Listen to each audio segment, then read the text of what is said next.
All right, our next question is from Ryan on leafy green vegetables. He says, on a recent version of the Paleo Solution Podcast, Robb, you mentioned that you didn't do well with leafy greens. This kind of blew me away, as I just assumed that leafy green vegetables were universally great for you.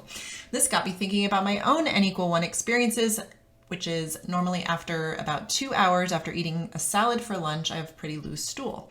I had been associating it with keto and or the electrolyte elixir, but now I'm thinking it may be the leafy greens. I will be doing a series of N=1 experiments to try to nail this down, but I wonder if Robb could share some links to additional information on this or cover in more detail on the podcast why leafy greens may not be universally good for everyone. Oh, man. This is one of these funny things that... So when I went paleo dealing with my ulcerative colitis, things improved dramatically. But I was still always kind of on the loose side. And I just assumed that was kind of my new normal, which it was given what the inputs were. But every once in a while, I would notice that things were better. And it was when I hadn't really eaten much in the way of greens. But that was craziness. That was madness. You know, you get antioxidants, you get fiber, you get, vitamins and minerals and micronutrients and all this stuff. And then carnivore happened. And these people who have horrible gut problems, horrible autoimmune conditions, started making these really remarkable improvements in their health by completely or largely removing plant materials, in particular green fibrous twiggy type stuff. And ironically, like just a ton of people have kind of commented that they may do well with, so we'll assume the protein is kind of like the freebie, and they're even within that, there's a spectrum of what people do well with. Some people have to stick 100% with like beef and lamb, no chicken, no pork. So there's variation within that, but then some sort of starchy tuber like potatoes or yucca or something like that they do okay with, maybe even white rice.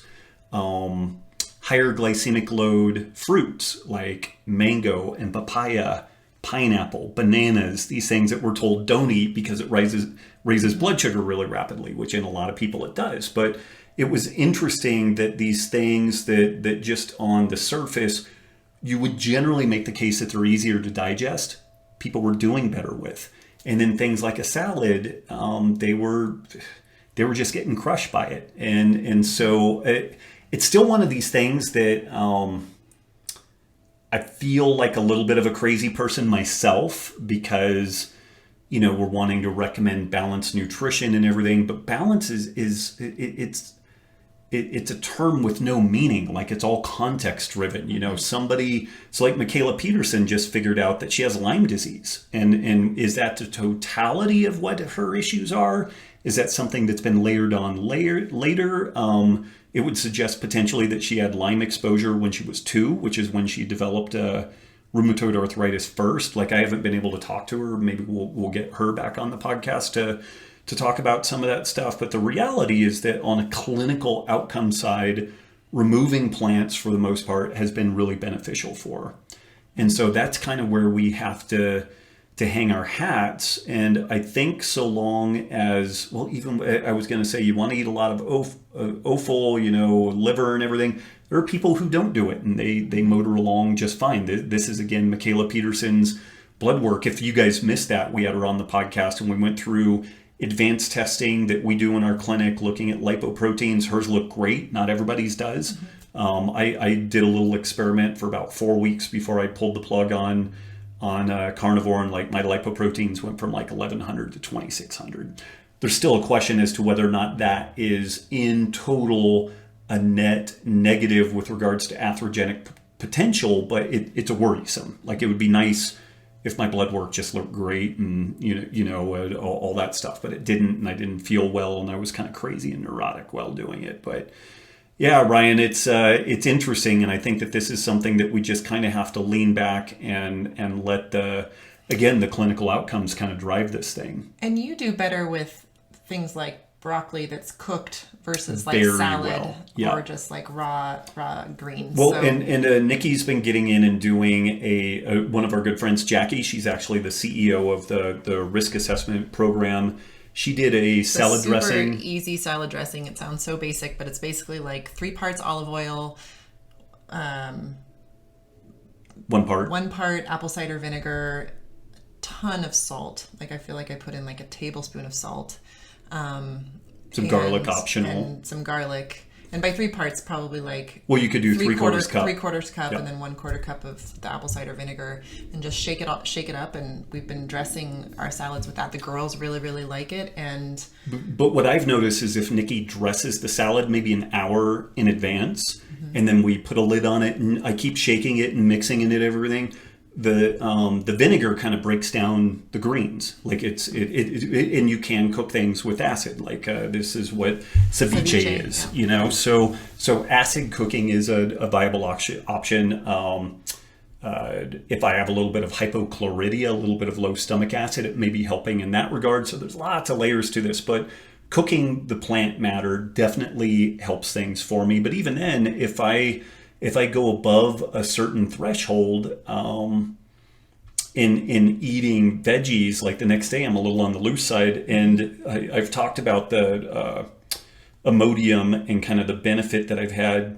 Maybe next podcast we'll do an all Imodium all the way around, because we've had a lot of questions on like the 10 and 2 on Instagram and stuff like that. So maybe we do an all Imodium episode where I try to dig into what the mechanism is, why you might want to try it, why you some caveats. I did just get back from the Henry Aiken's Hidden Jiu-Jitsu camp down in Costa Rica, and there was a guy there, Sean, who's a hospitalist at a place back east, and he's been recommending this for the better part of 10 years. He's lost like 100 pounds on keto, and somewhere along the line, people with IBS, he started recommending Imodium for these folks on a long-term basis, 2 to 6 milligrams in the morning for the most part, and just being wary of anything that looks like a C. diff infection or a hemolytic E. coli infection, which is basically like you've got stuff coming out of both ends. You maybe have some blood with it, then you absolutely do not want to use Imodium. You don't want to lock that stuff in there. You want the body to purge and do all that stuff. So yeah, but absent or Giardia, like one of the